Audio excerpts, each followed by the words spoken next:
চাঁপাইনবাবগঞ্জের আম বাগান পরিদর্শন করেছেন ঢাকায় নিযুক্ত চীনা রাষ্ট্রদূত ইয়াও ওয়েন। সোমবার বিকেল ৩টার দিকে নাচল উপজেলার কেন্দুয়া গ্রামের আম চাষী রফিকুল ইসলামের আম বাগান পরিদর্শন করেন তিনি। এ সময় তার সঙ্গে ছিলেন চীনের আমদানিকারক সহ ৭ জনের একটি দল।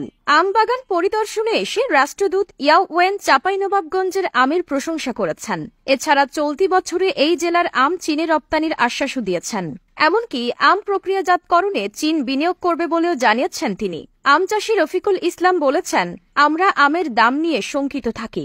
সরাসরি চীনে আম রপ্তানি করতে পারলে আমরা ন্যায্য দাম পাব, এমনকি স্থানীয় বাজারে আমের চাহিদা বাড়বে। আমরা আশাবাদী। চীনে আম রপ্তানি হলে চাঙ্গা হবে জেলার অর্থনীতি, লাভবান হবেন চাষিরা। নাচল উপজেলা কৃষি কর্মকর্তা সলে আকরাম জানিয়েছেন, সরাসরি চীনা রাষ্ট্রদূত নাচলের আম বাগান পরিদর্শন করেছেন। পরিদর্শনে এসে চীনে আম রপ্তানির কথাও বলেছেন। তাদের আমাদের এখানকার আম বাগান পছন্দ হয়েছে। কৃষি সম্প্রসারণ অধিদপ্তরের তথ্য মতে চাঁপাইনবাবগঞ্জে বর্তমানে ৩৭,৬০৪ হেক্টর জমিতে মৌসুমী আমের বাগান রয়েছে। এর বাইরে ১,৭৯২ হেক্টর জমিতে রয়েছে ১২ মাসি কাটিমন আমের বাগান।